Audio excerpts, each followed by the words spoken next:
Hello दोस्तों, I am चाहत। Welcome to my channel चाहत में। दोस्तों क्लास 10 2024 हिंदी का दोस्तों वायरल पेपर बेटा मिल चुका है। हिंदी का वायरल पेपर रहेगा ये 2024 हिंदी का वायरल पेपर है। 22 फरवरी को जब आप पेपर देने जाओगे तो यही पेपर आपको देखने को मिलने वाला है।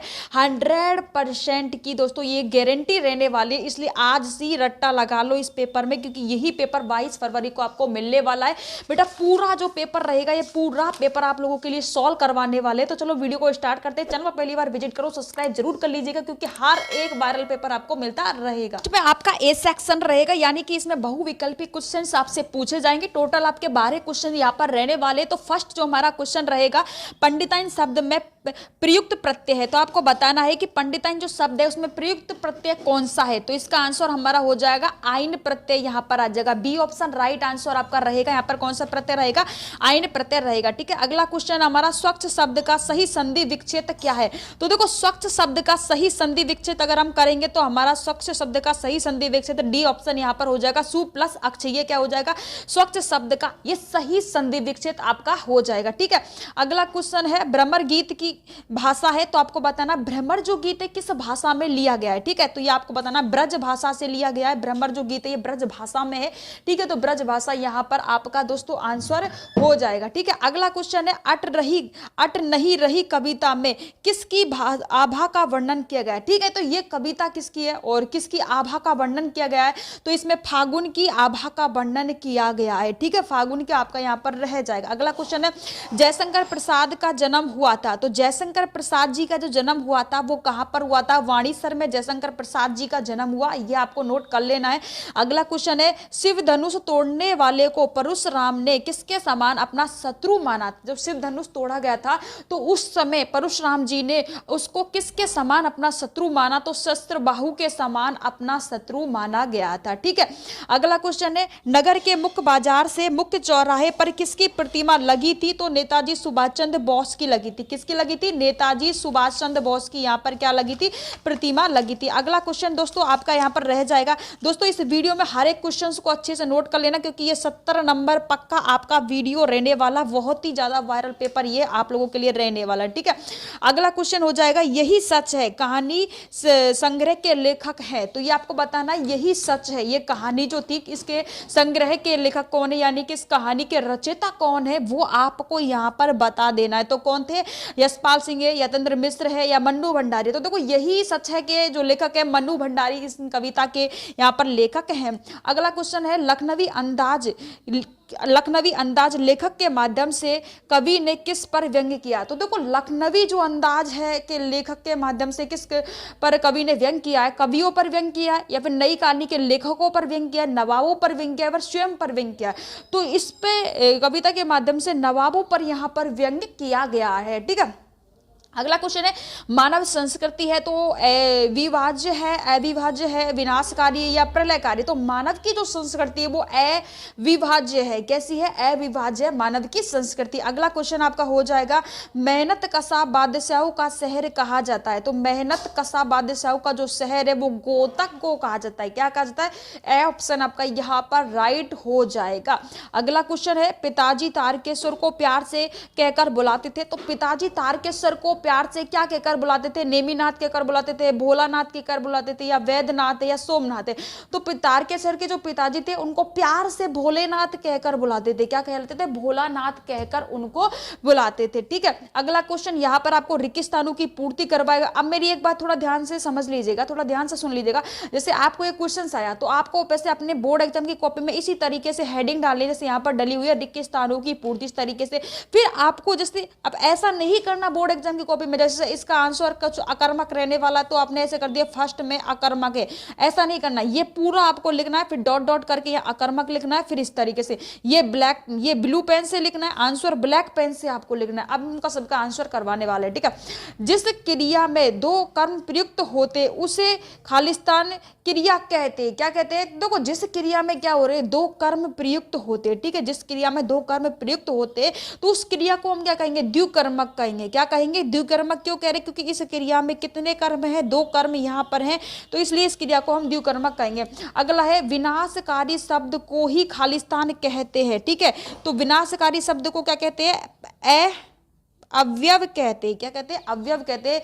जो अविकारी जो शब्द, सॉरी विनाशकारी नहीं, अविकारी जो शब्द है उसको अवयव कहते हैं। ठीक है, अगला है दोस्तों कि खालिस्तान समास के दोनों पद समान रूप में प्रधान होते। अब आपको बताना कि कौन सा समास है जिसमें दोनों पद क्या होते हैं, समान रूप में प्रधान होते हैं। तो उस समास को बताना, वो द्वंद्व समास होता है। क्या होता है? द्वंद्व समास है। द्वंद्व समास में क्या होते हैं कि दोनों पद जो होते हैं वो प्रधान होते हैं। ठीक है, अगला क्वेश्चन है, संज्ञा है, सर्वनाम है, क्रिया है, अवयव के शब्दों को जोड़कर जो विशेषण बनाए जाते हैं, अब उसको क्या कहेंगे? नाम धातु कहते हैं। उसे क्या कहते हैं? नाम धातु को जोड़ करके, साथ नाम धातु को जोड़कर विशेषण बनाए जाते हैं। ये आपको यहां पर लिख देना है। ठीक है, अगला क्वेश्चन है दोस्तों, संज्ञा के स्थान पर प्रयुक्त होने वाले शब्द खालिस्तान कहलाते। तो संज्ञा के स्थान पर जो शब्द प्रयुक्त होते हैं उनको हम क्या कहते हैं? सर्वनाम कहते हैं। क्या कहते हैं? सर्वनाम यहां पर कहते हैं। ये आपके ग्रामर वाला पार्ट रहेगा। ठीक है, अगला क्वेश्चन आपका हो जाएगा, उपसर्ग के वे शब्दांश जो शब्द के खालिस्तान में जोड़कर शब्द के अर्थ को बदल देते। अब ध्यान देना, उपसर्ग के वे शब्दांश जो शब्द के खालिस्तान को जोड़कर शब्द के अर्थ को बता देते हैं, उसे क्या कहते हैं? उपसर्ग कहते हैं। यहाँ पर क्या आ जाएगा? उपसर्ग आ जाएगा। ठीक है, अगला क्वेश्चन आपका रहेगा भाई, ये आप अच्छे से देख लीजिएगा। अगला क्वेश्चन रहेगा आपका यहाँ पर थर्ड क्वेश्चन रहेगा, अपठित गद्यांश यहाँ पर आपसे पूछा जाएगा। ठीक है, क्या पूछा जाएगा? अपठित गद्यांश पूछा जाएगा, जो पहले से आपने पढ़ नहीं रखा है इस तरीके से। अब एक बार इसको सरी नजरों से हम पढ़ लेते फटाक से। यदि किसी राष्ट्र का समुच्च विकास और उसके नगरियों का सही व्यक्तित्व का निर्माण करना हो तो उस शिक्षा का स्वदेश होना अनिवार्य है। ठीक है, शिक्षा वस्तु कोई पाठ्यक्रम या डिग्री प्राप्त करना नहीं होता, बल्कि जीवन के सतत चलने वाली क्रिया है जो कुछ ना कुछ सिखाती है। शिक्षा से ही व्यक्ति के राष्ट्र और चरित्र का निर्माण होता है। यदि देश की शिक्षा अच्छी होगी तो नागरिकों का चरित्र अच्छा होगा। गांधी जी ने इसके चरित्र निर्माण के लिए अनिवार्य मानते हैं। कहते हैं कि शिक्षा का सही उद्देश्य चरित्र का निर्माण करना है। ठीक है, शिक्षा का सही उद्देश्य चरित्र का निर्माण करना। अब इस सब का जो उचित शीर्षक पूछा गया। ठीक है, इस गद्यांश का जो उचित शीर्षक होगा वो क्या होगा? अब आपने देखो, शीर्षक का मतलब ये है कि जिस शब्द का सबसे ज्यादा बार जिक्र हो रहा है ना, वही उस गद्यांश का शीर्षक होता है। सिंपल सा है। अब यहाँ पर सबसे ज्यादा जो जिक्र हुआ वो किसका हुआ? शिक्षा का हुआ है। किसका हुआ? शिक्षा का। तो शिक्षा का सही उद्देश्य चरित्र का निर्माण करना, शिक्षा और चरित्र, इन दो चीजों का यहाँ पर सबसे ज्यादा निर्माण हुआ है। तो इसका जो उचित शीर्षक हो जाएगा वो क्या होगा? शिक्षा का सही उद्देश्य चरित्र का निर्माण। ये इसका सही क्या हो जाएगा दोस्तों? इसका उचित शीर्षक हो जाएगा। अगला क्वेश्चन है, व्यक्ति और राष्ट्र का चरित्र निर्माण किसके द्वारा होता है? तो यहाँ पर देखो, व्यक्तियों का जो राष्ट्र है, राष्ट्र चरित्र का निर्माण किसके द्वारा होता है? अब आपको यहाँ पर ढूंढ लेना है कि किस तरीके से होता है। तो ये इस सब का आंसर आपको यही मिल जाएगा। तो यहाँ से आपको लिखना है समुचित, देखो, किसी राष्ट्र का समुचित विकास नागरिकों के व्यक्तित्व का निर्माण करता है और इसका मुख्य उद्देश्य ये आपका यहाँ पर हो जाएगा। ठीक है, अगला क्वेश्चन है, जीवन में सतत चलने वाली क्रिया। अब जीवन में सतत चलने वाली जो क्रिया, यहाँ से आपको हो जाए, जीवन में सतत चलने वाली जो क्रिया कुछ ना कुछ सिखाती रहती है, यहाँ तक हो जाएगा। ठीक है, अगला है, राष्ट्र के विकास और नागरिकों के व्यक्तित्व निर्माण हेतु शिक्षा कैसी होनी चाहिए? तो कैसी होनी चाहिए? राष्ट्र के विकास के निर्माण के लिए शिक्षा कैसी होनी चाहिए? तो देश की शिक्षा अच्छी होनी चाहिए ताकि नागरिकों का चरित्र भी अच्छा होगा। यहाँ तक हो जाएगा। गांधी जी के बारे में पूछा गया तो गांधी जी का यहाँ से यहाँ तक हो जाएगा। तो विनाश शब्द का विपरीतात्मक आपको इसमें से छाट लेना है और उसका सबका आंसर दे देना। अब इस तरीके से अपठित गद्यांश आएगा, इसको अच्छे से तरीके से नोट कर लो भाई, ये अपठित गद्यांश आएगा और इसके सबका आंसर यहीं से आपको बता देना है। सबका यहीं पर सबका आंसर छिपा हुआ है, पढ़ना है और सबका आंसर आपको बहुत अच्छी तरीके से बता देना है। ठीक है, अगला जो हमारा रहेगा क्वेश्चन रहेगा, बी सेक्शन रहेगा। यहाँ पर क्या रहेगा भाई? बी सेक्शन यहाँ पर हमारा रहने वाला। ठीक है, बी ऑप्शन रहेगा, यानी कि बी सेक्शन रहेगा। अब यहाँ पर आपको बुक के क्वेश्चन पूछे जाएंगे। ठीक है, बताना है कि काशी, यहाँ पर लघुआत्मक 40 शब्दों में आंसर देना है कि काशी संस्कृति की जो पाठशाला है वो नौबत खाने में इबादत पाठ के आधार पर लिखिए। अब आपको जो काशी संस्कृति की जो पाठशाला थी उसके बारे में आपको बताना है। ठीक है, अगला क्वेश्चन है, संस्कृति असंस्कृति में कब बदली? जो संस्कृति थी वो असंस्कृति में कब बदली, इसका आपको बताना है, थोड़ा थोड़ा लिखना है।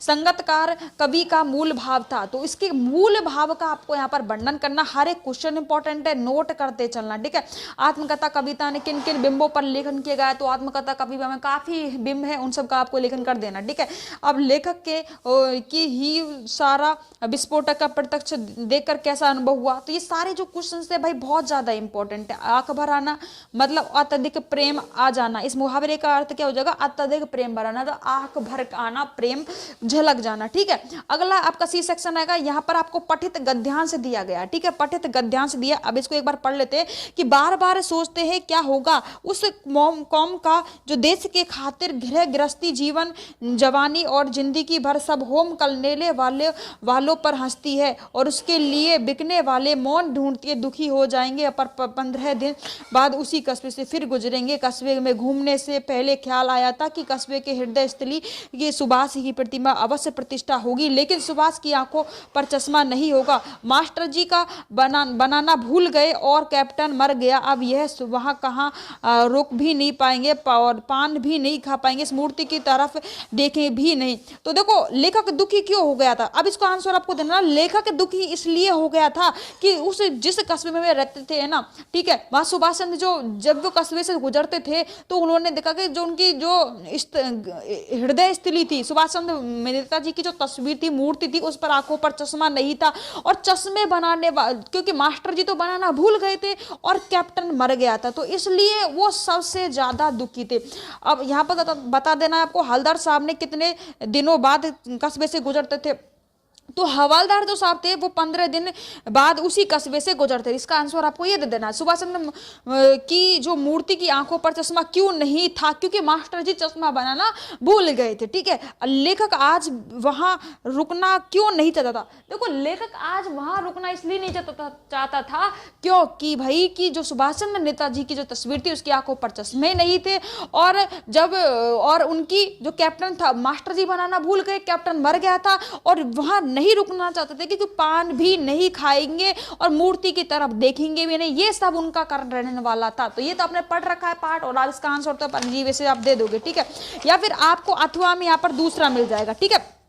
दूसरा मिलेगा आपको, उस समय तक हमारे जीवन में लड़की के विवाह के लिए अनिवार्य योग्यता थी उम्र में 16 वर्ष की शिक्षा। मैट्रिक में सन 44 में सुशीला ने वह योग्यता प्राप्त कर ली थी। शादी करके वो कोलकाता चली गई। दोनों बड़े भाई भी अपनी पढ़ाई के लिए बाहर चले गए थे। उन लोगों ने छत्र छाया में ढलते ही पहली बार मुझसे नए सिरे अपने वजूद का एहसास हुआ। पिताजी ने ध्यान पर पहली बार मुझे केंद्रित हुआ। लड़कियों ने जिस उम्र में स्कूली शिक्षा के साथ सुदृढ़ गृहिणी और कुशल पाक शास्त्री बनने के लिए नुस्खे जुटाए थे। पिताजी चाहते थे कि वो रसोई से दूर रहे। रसोई जो थी उसके रसोई के वो भटियारा खाना भी कहते थे उसको। उसी हिसाब से वो वहां रहना और उनकी क्षमता के प्रतिभा को भट्टी की ओर झोंकना था। तो देखो लड़की के विवाह की योग्यता, अनिवार्य योग्यता लेखिका ने क्या बताई कि उन्होंने बताया था कि यहाँ पर आपको देखो 16 वर्ष से क्या थी, लड़की की यहाँ पर शादी हो जाती थी क्योंकि वो मैट्रिक स्कूल जो थी उनको पास कर लेती थी। तो ये आपका पढ़ा हुआ है पठित गद्यांश से, मतलब आप इसका आंसर तो इसमें से ढूंढ सकते हो और जो आपने पाठ पढ़ रखा है मतलब आपको पता भी होगा, ठीक है। लेखिका के वजूद को एहसास कब हुआ, तो देखो लेखिका के जो वजूद था, अब यहाँ पर आप देख सकते हो कि लेखकों के वजूद को जब उसके पिताजी ऐसा तब हुआ कि जब उसके पिताजी को पहली बार मुझ पर केंद्रित हुआ। जो उनके पिताजी थे उनका ध्यान पहली बार जब लेखिका की ओर केंद्रित हुआ और उसके पिताजी जो थे उसको रसोई खाने से दूर रखना चाहते थे, तब उनको एहसास हुआ, ठीक है। अगला क्वेश्चन है, सुशीला ने कौन सी योग्यता प्राप्त कर रखी थी, तो मैट्रिक पास कर रखा था इन्होंने, तो ये आपको बता देना है। और पिताजी लेखिका को रसोई से दूर रखना क्यों चाहते थे, तो वो इसलिए चाहते थे क्योंकि भाई यहाँ पर इनकी जो बेटी थी उन्होंने काफ़ी अच्छी तरीके से पढ़ाई कर रखी थी और ये जो सारा आंसर है इसमें मिल जाएगा, ठीक है। अगला क्वेश्चन है, ये पठित पद्यांश आपको मिलेगा और इसका आंसर आपको बताना है। हर एक पठित गद्यांश आपको मिलेगा। अगला क्वेश्चन है आपका यहाँ पर यस्तवे में ये आ जाएगा आपका जो पठित गद्यांश रहेगा, बादलो गरजो घेर घेर गगन धराधर ओ, तो ये वाला मिलेगा और सबका आंसर आपको मिल जाएगा कि ये पठित गद्यांश है। सबका आंसर आपको अच्छे से देना है, ठीक है। और बाल गोविंद भगत की किन विशेषताओं के कारण उन्हें ग्रस्त होते हुए भी भगत कहा जाता था, तो बाल गोविंद जो भगत थे वो क्या कहते हैं कि ग्रस्त जीवन में रहते हुए भी उन्हें आपने किसी से क्या नहीं रहता था, लगाव नहीं रहता था, ठीक है। और बाल गोविंद भगत कहते थे कि उन्होंने कहा था कि जब मैं मरूंगा तो किसी को रोना नहीं, क्योंकि वो कहते थे कि जब आत्मा परमात्मा से मिलती है। तो ये भी बाल गोविंद भगत का कथन था, तो इस सबका आंसर आपको देना है। आत्मकथा कविता जयशंकर प्रसाद जी के जीवन यथार्थ और पक्ष प्रभाव की ओर आपको ये शब्दों में अपने में बताना है और इसके अथवा में ये क्वेश्चन आएगा, यानी कि दोनों क्वेश्चन का आंसर आपको अच्छे से तरीके से दे देना है, ठीक है। अगला क्वेश्चन यहाँ पर आपका क्या रहेगा, देखो आदित्य मिश्र जो थे उनके मतलब ये आपका क्या रहेगा, जीवन परिचय रहेगा, ठीक है। तो यहाँ पर दोनों का दिया गया, अथवा में जयशंकर प्रसाद जी बहुत ज्यादा इंपॉर्टेंट है, और यहाँ पर यतेंद्र मिश्र का दिया गया। यतेंद्र मिश्र के जन्म की बात की जाए तो 1977 में इनका जन्म हुआ था, और जयशंकर प्रसाद जी की बात की जाए तो 1885 में इनका जन्म हुआ। ठीक है, ये बताना है। अब देखो यहाँ पर एक हमारा 17वें नंबर का क्वेश्चन है, साना साना हाथ जोड़िए अध्ययन के आधार पर लेखिका ने संपूर्ण यात्रा में खोज यात्रा क्यों कहा गया था, खोज यात्रा क्यों कहा गया था, आपको बताना। ठीक है, अगला क्वेश्चन है, बाबूजी गुरुजी के चोरी करके हम घर आते तो माता के आंचल पाठ क्या दरबार। माता आंचल पाठ बहुत इंपॉर्टेंट है भाई, इसके बारे में आपको सब कुछ बताना है। लॉन्ग क्वेश्चन है, थोड़ा इंपॉर्टेंट है, सब कुछ अच्छे से आपको कवर कर लेना है। अब आएगा आपका यहाँ पर क्या रहेगा भाई, सब निबंध आएगा। निबंध 3 दिए जाएंगे यहाँ पर, आतंक पर है, पर्यावरण पर है और अनुशासन पर। किसी को भी एक आपने पॉइंट भी देखो, ये बहुत अच्छा दिया गया है कि यहाँ पर आपको पॉइंट भी बनाना नहीं पड़ेगा। यहाँ पर बने बनाए पॉइंट है, प्रस्तावना में लिख देना है, प्रदूषण के प्रकार लिख देना है, ये सब उपसंहार, ये सब बने बनाए पॉइंट आपको मिलेंगे और सबको आपको अच्छी तरीके से समझा देना है। तो यानी कि हम कह सकते हैं कि हिंदी का जो पेपर है बहुत ज्यादा वायरल पेपर ये रहने वाला है। ठीक है, तो 100% वायरल है भाई, अच्छे से नोट कर लेना, हर एक क्वेश्चन बहुत ज्यादा इंपॉर्टेंट रहने वाला है। तो आज की वीडियो में इतना ही, अब मिलते हैं नेक्स्ट वीडियो में, तब तक के लिए दोस्तों बाय बाय, टेक केयर, जय हिंद, नमस्कार।